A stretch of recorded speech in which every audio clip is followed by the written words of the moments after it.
Good afternoon. My name is Juergen Steinmetz, joining you from Livestream.travel and eTurboNews in beautiful Honolulu, Hawaii.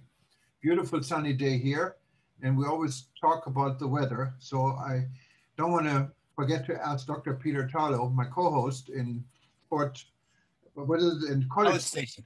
Fort Worth, I almost said, in College Station, Texas. How's the weather in College Station? Last week I didn't want to ask you, but now I think I can ask you. Yeah, no, it's safe.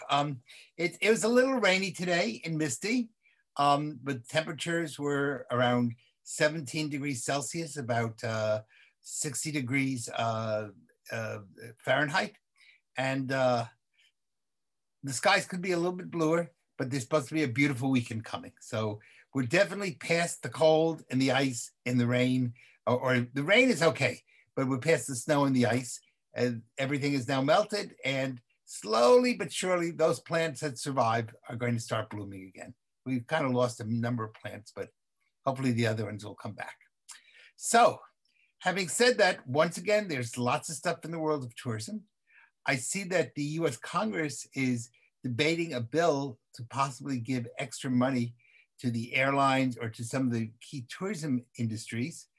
And of course, that's really needed terribly in the tourism world. I think of all industries, it's probably suffered more than any other industry. And I understand the UNWTO is creating a new form that will say which countries should be kept on a no-go list and which countries have now brought their sanitation up to a level that is acceptable for people to visit. I don't know if you have heard anything about that or not. No, but I'd be very scared to put the UNWTO in charge of judging from the current leadership. Yes. I don't a think number of South American police officers, South American police departments have mentioned this to me. And I mentioned that the same thing, that I would be scared. I wondered what might be going on under the table.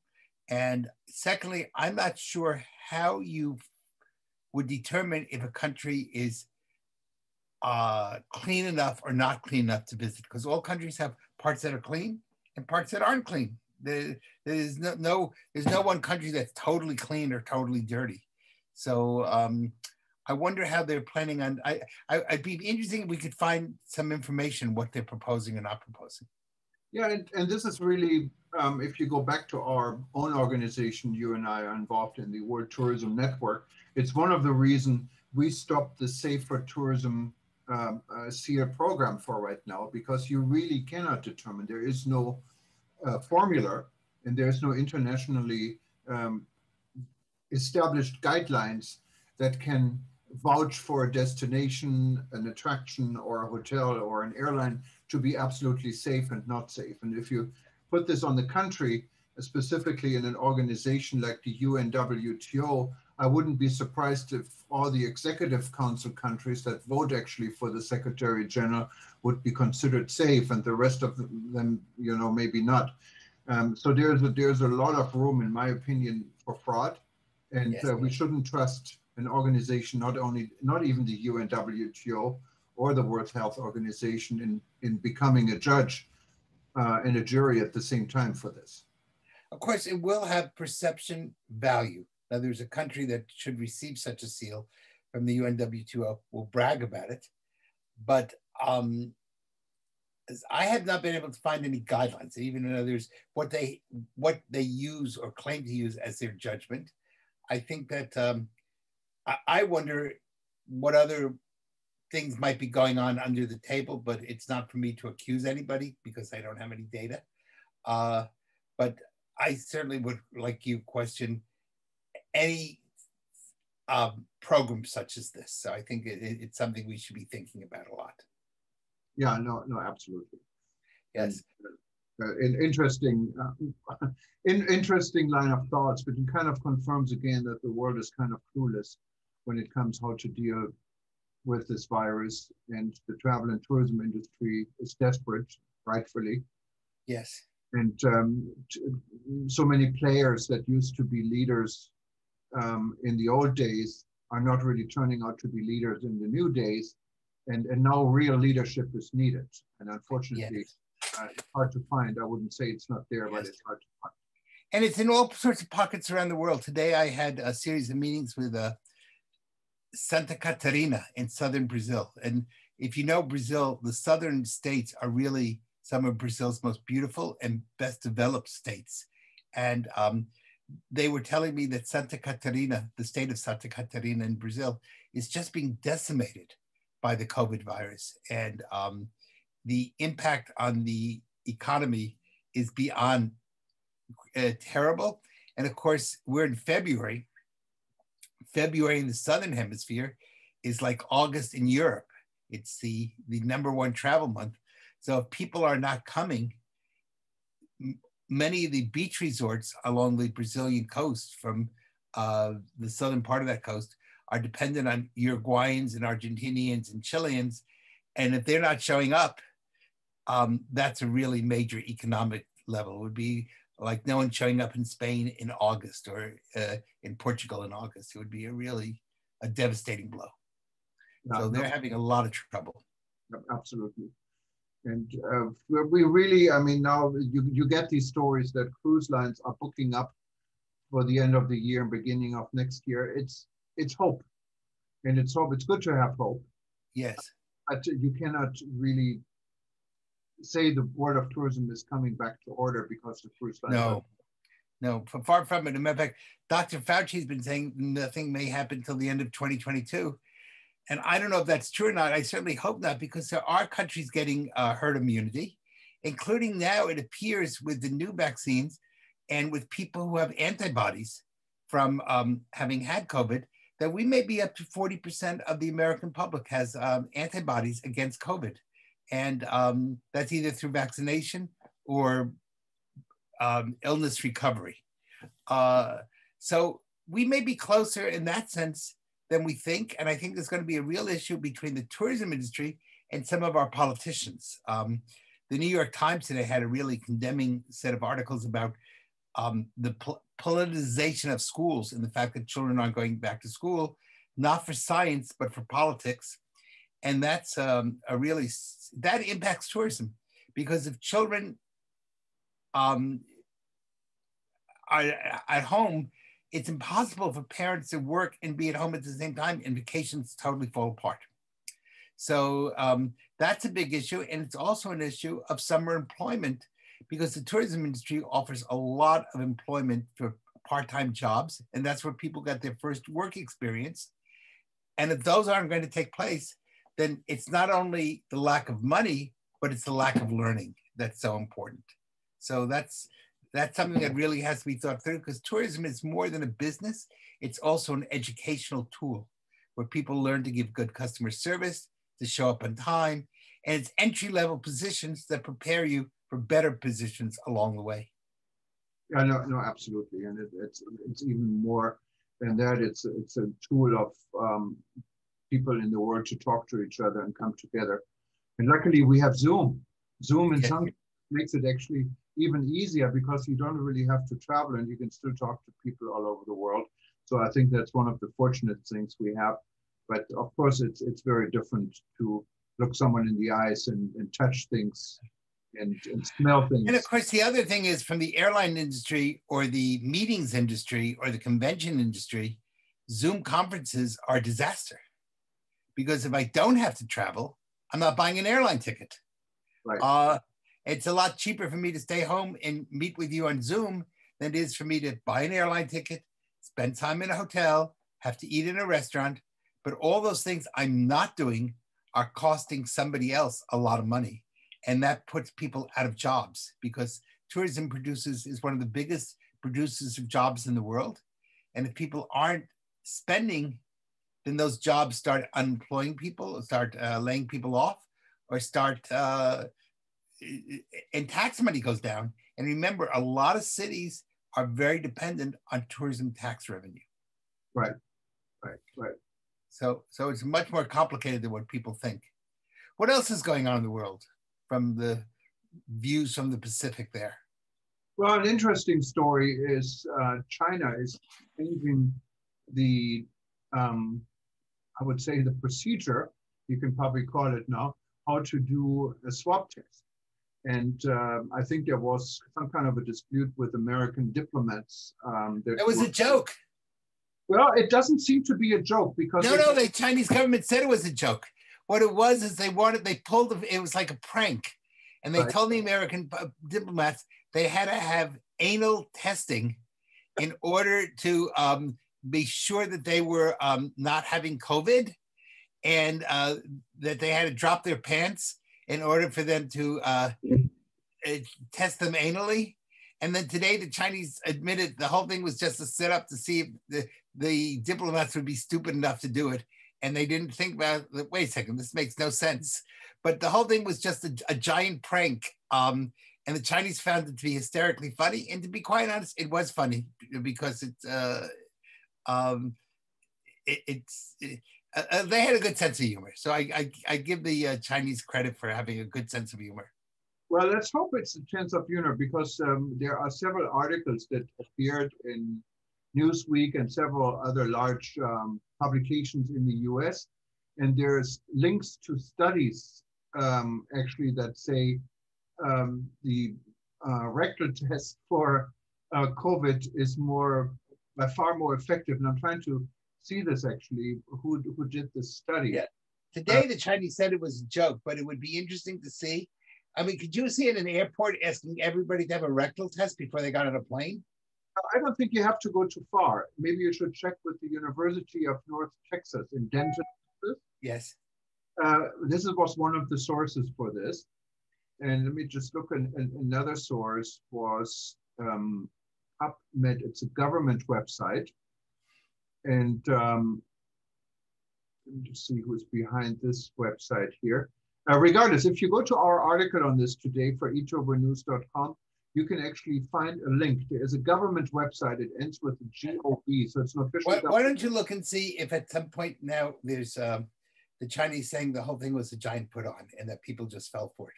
Well, I think maybe the giant joke was to force diplomats, but well, it could be.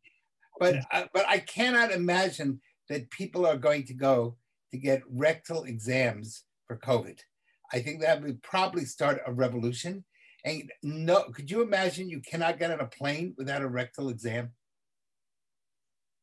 No, well, what can I say? We not only do you have to go through everything with security, you have to post 9/11, and you have to take your shoes off and take your watch off. But now, and people joke when they're going through security, they say, well, the next thing you're going to have me do is take my pants off. And now we're going to say, yep, that's what we're going to do. Everybody's got to drop their pants before they get on a plane. I think that would be the end of tourism, at least travel. Peter, but you and I, we still remember the times you can bring relatives and friends right to the aircraft. Basically. Yes. Look how things have changed even before. Yes, not for the better, but they've changed for necessity, but not. And now people, I mean, would you ever imagine just a little bit more than a year ago that you couldn't go out on the streets when you want, that you couldn't sit in restaurants the way you want? Yeah. And the world really has changed in a short time. And coming back to this, because it's an interesting subject, and I think we should investigate this a little bit more, the National Library of Medicine, what is a government-supported website, has the same finding about the test. And this is a study they recently concluded, and it's published here. So I'm not sure how much of a joke this is, but well, it'll be interesting to see. I would like to ask our listeners, how many of them would travel on a bus, train, or airplane if you had to have a rectal exam before you could get on? Well, maybe that's the purpose. Travel. But anyway, this good study is from November of 2020. It's not too old. Yes. And who knows, you know, there might be something behind it. I can imagine that maybe the Chinese would say, okay, this was just a joke, but thanks for doing it. You know, we don't know. Yeah, it would be interesting to see. But I certainly hope this would not become a standard, because I think this would be really a death. I just cannot believe, you know, that's going to happen, or they're going to say that you have to have women have to have a breast exam before they can get on. I think we're going to be really close to sexual harassment and all these things. And it should be very interesting. I think people are putting up with a lot with travel. This might be the, the tipping point. Yeah, this might be the point where we break the camel's back. So we'll find out. But we'll learn about that. I would think a lot of countries are pretty conservative in how they care for their bodies and might not be very happy with this. No. I mean, I think no one is happy with Corona altogether, but right. How far you can take it. And some people say it's taken already too far. Other things it's not taken far enough. Yes, as you know, some of the interestingly leftist intellectuals, both in the United Kingdom and the United States, are really saying we're moving closer and closer to a 1929 German fascism, and we're not paying attention to it. And it's each day that's going away. Interestingly enough, some of our top intellectuals have pointed out there's nothing in the Constitution that gives the government the right to suspend something because of a national health crisis. And so the need to balance liberty with the need to balance health is a really important issue that we need to talk about. As a nation, we need to have a national and an international conversation on how do we maintain those two balances. And there's no easy answer. Yeah, no, there isn't. And we can only hope that the vaccine is kicking in one way or the other. Now we're down to 60% efficiency rate for the new Johnson & Johnson medicine. Right, but it's only one shot, and that's really valuable because I think a lot of people don't necessarily go and get their second vaccine. So at least they're having one shot is already helping to create herd immunity. So I had the Moderna, but I'm really happy that they also have the Johnson & Johnson one out. I think it's going to really help move it along through much of the population. And I would rather have 60% than 0%. Yeah, you're absolutely right. And we take whatever we can take, I guess. Right. Yes. So it's more alarming to me today when you read reports about the vaccine no more being fully effective in areas like New York or South Africa because of new strains. So this is something I think we should really watch. But the good news is Moderna today said that they're coming up with a booster shot that will be able to deal with all the new strains. So it means people will have to go back to get a third shot, but they hope to have that developed within the month. So hopefully that's true. And that booster shot would be really excellent. Now, what we don't know and what's still scary is how long now I'm vaccinated and today was actually my liberation day. It means that it's 21 days after the second shot when all my antibodies should be just good to go, etc. But having said that, we don't know, am I now 96% immune from the virus for 6 months, 8 months, a year, 2 years, 3 months? No one knows. So that's the next thing we really need to know is what is the length of immunity that you have? Not only the level of immunity, but the length.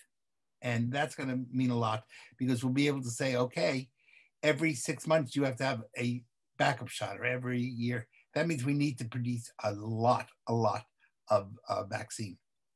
And Peter, congratulations for getting to this stage. You're one of the few, one of the proud, I guess. Yes. Yes. I think I told you when I got my card, right. I felt like I was getting a third PhD. I can imagine. I would probably give up a PhD if I had one for that. Yeah, but I went in and I had my card laminated, and I said, and I was beaming. The woman said, people usually don't beam when they get a vaccination, and I told her how I felt, and she said, many people have come in to get the card laminated, so you don't, because it's a paper card, and you don't want to, if you want to keep it in your wallet, whatever. And everybody says the same thing. They feel like they got a degree. It's like a graduation. They got a degree from college. So, yeah, it was like a whole new lease on life.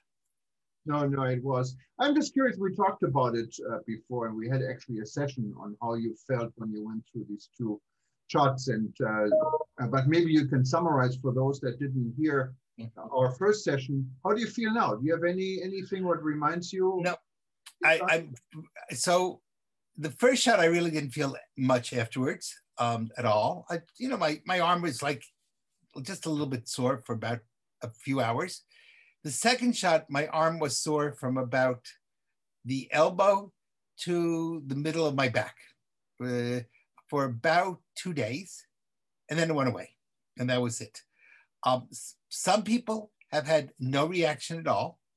Some people have had much more flu-like symptoms. Sometimes people are nauseous, or they have chills, hot and cold chills for about 12 hours.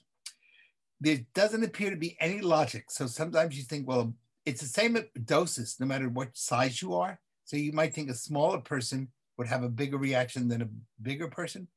But it's just, I think the genes that God gave you. No one seems to know what other than the only real advice is drink a lot of water before you have the vaccine and have a lot of water after. So in other words, have, maybe 2 full glasses of water or 2 bottles of water, a drinking size bottles of water before you take it, and then after you take it. And that seems to help some people, but no matter what it is, even if you have chills or you have some mild flu-like symptoms for a few hours, take the vaccine, because the bottom line is it's worth being under the weather for 10 hours and not getting COVID than, God forbid, getting COVID and have repercussions for months later. So it doesn't matter what your repercussions are taken, but I'm absolutely fine. I have no feelings, it's like any other day. So I'm really glad I had it. And you should wait. I still wear a mask. I social distance because it's stupid not to. But the chances of my getting sick now are, from all the studies, most of the studies come out of Israel, is about 0.004.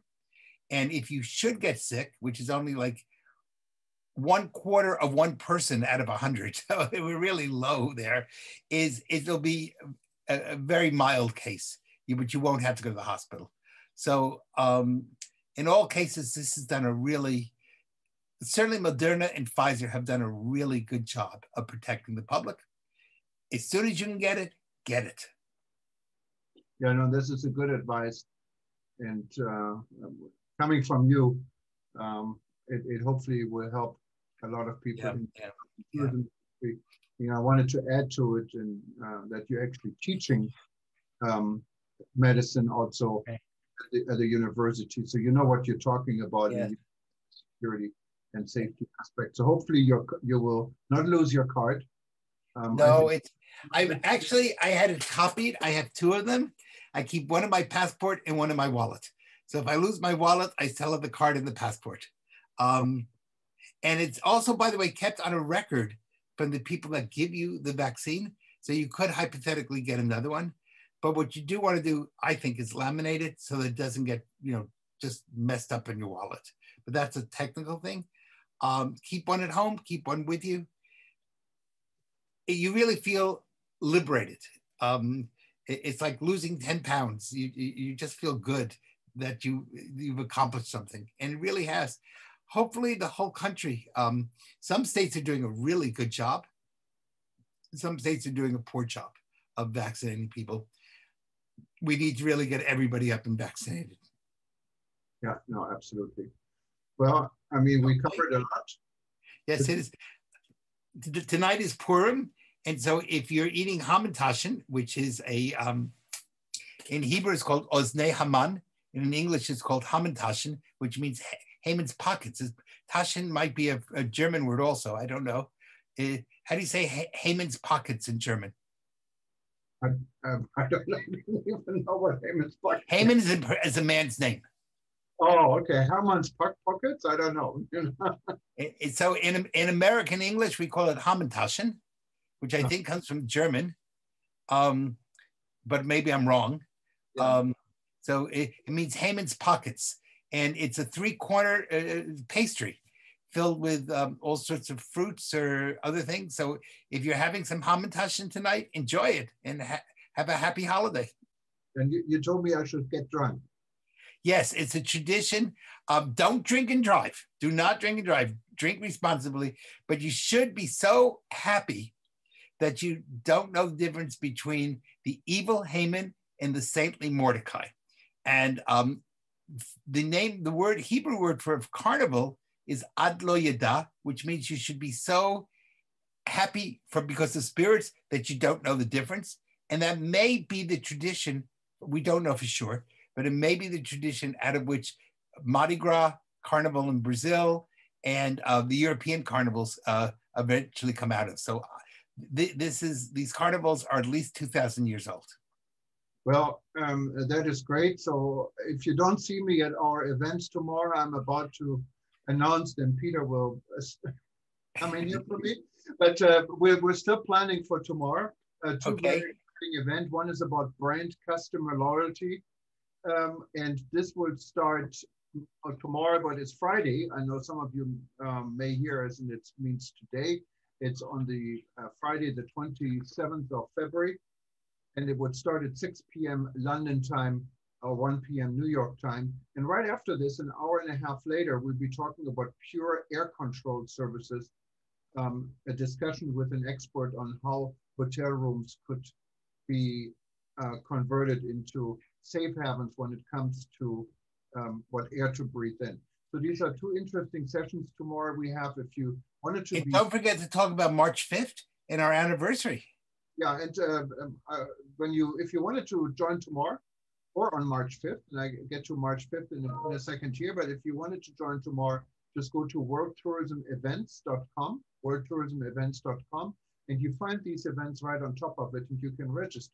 And there are 4 other events they're listed. You can also already register. On Saturday, we'll be talking about wedding and honeymoon tourism. On Sunday, we'll be going to Africa, and we're going to meet and greet new members for the African Tourism Board. And then our most exciting events, I think, are on the 5th of March, I believe that is a Friday.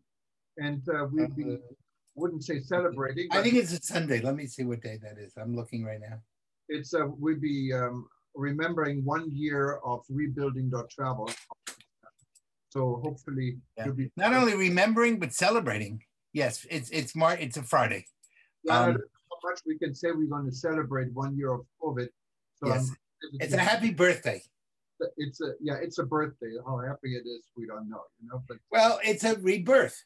We're not going to call it, because that started the slow rebirth of tourism and a chance for us to confront an enemy and figure out how, as an industry, we're going to survive. So I do think it's a rebirth. We should always take, especially in Purim, when you're drinking and having Hamantaschen, you should always take a negative and make it into a positive. No, absolutely. So hope everyone will attend. You can be in the live audience, go to worldtourismevents.com. And if you don't have time to join us live for any of the event, you always see them on eTurboNews playing for the next few days. And you will see it in archive later at livestream.travel. Well, Peter. All right. Enjoy. Remember, have a good time tonight. Thank you. Now, hopefully, I see you tomorrow at 1. All right. Bye-bye. Take care. Good night. Good night. Bye-bye.